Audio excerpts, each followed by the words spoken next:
Hi there. Over the last 12 months, I've been interviewing founders and experts from around the franchising industry through my podcast, The Disenfranchised. I've learned a lot during that time, and I wanted to share that insight with you today. So here are my 5 key lessons learned from speaking with founders and experts from around the franchising world. So my number 1 lesson I learned was, don't let fear block your path to freedom. I've seen too many people not take the leap because of fear when they should have taken the leap. And Sure. They will spend a lot of their remaining time regretting the fact that they didn't bet on themselves. You will never be 100% certain. Now, speaking with people like Julie and other people like Wes on the podcast, I've learned that there is no way you're going to overcome fear in starting your own business. If you've made the decision, if you know it's right for your life to actually take control and be self-employed, then you're never going to eliminate all that fear. You're going to have to take a leap of faith at some point. You can do all the research in the world you want, but things like COVID, things like recessions are going to happen. You can't predict that. And so ultimately, you're just going to have to take that leap of faith. But make sure you trust your gut instinct when you do. I think understanding financials is really key in a franchisee's due diligence journey. Proper understand what you're getting yourself into, because you need to fall in love with it. Research. You know, I think often people get excited by a brand because they like it, or they like the product, or they've just fallen in love with it. That's, you know, be careful with that. Be careful. It doesn't mean that it's going to be right for you, and it might not be actually very profitable or very very effective. So I would say research as much as you can.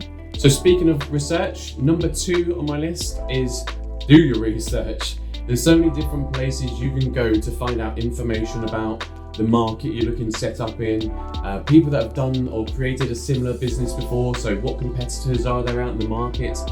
If you're looking at a franchise business, you know, ask them for some actual figures and some numbers to help you to be able to build out a business plan. Now, I've learned that business plans are a great idea, and they're good to see if this is the right opportunity for you. You probably won't stick to it in the long run, but at least it gives you a basis of understanding to then go into this decision, whatever it is that you're doing, starting up on your own for a franchise, from a place of knowledge. So if you can, try and speak to competitors in the market, find out what they're doing, try and experience the service that they're providing. If you're looking down that franchising route, speak to some franchisees, find out what challenges they've faced and how they've overcome them, and try and get an idea of what the actual earning potential is. There's no point in starting a business that is only going to be relevant for the next 6 months and only bring you in a small amount of revenue. Unless that's your plan, of course, unless that's what you want to achieve. But if you're looking to set something up long term, try and do that research so that you can understand, okay, what does year 1 look like? What could year 2 look like? And what do I need to achieve to get to that point? Is this something I actually want to do? Speaking to other people, peers in the industry, will help to give you that.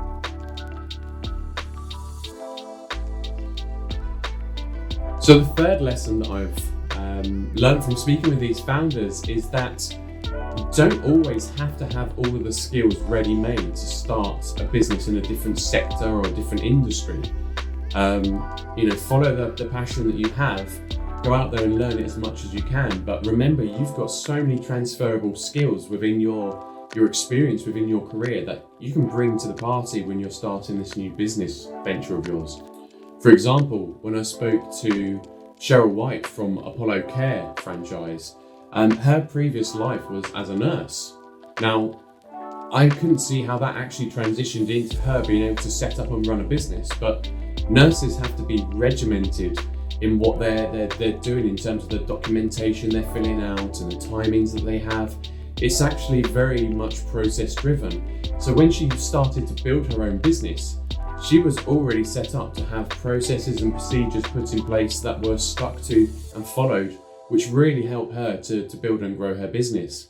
I've also spoken with people like Rich Elms, who in the past was a model. He's now set up his own business within the footballing arena, teaching young kids how to play football, but also improve their motor neuron skills as well.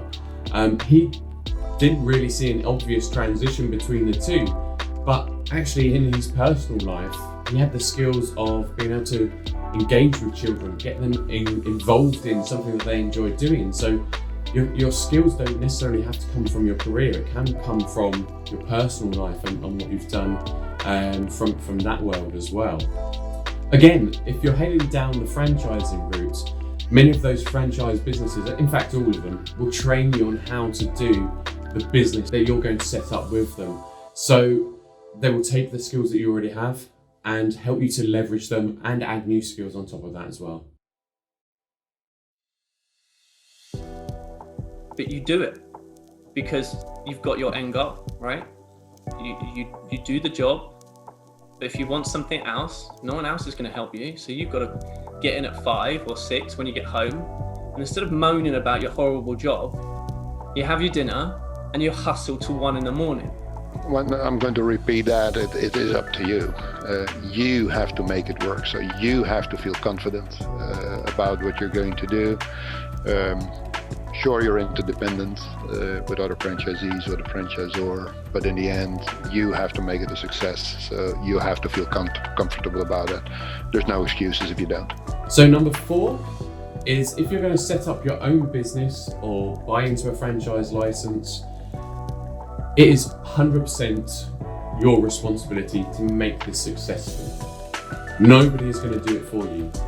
If it's a franchise, they'll provide you with the tools, the support and the guidance to be able to execute the business, but the actions that need to be taken to make this successful, it's down to you.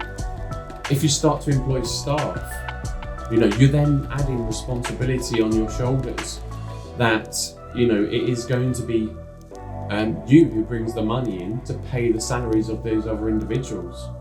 If you take a day off or 2 or a week or a month, the business may not actually continue to operate and generate revenue.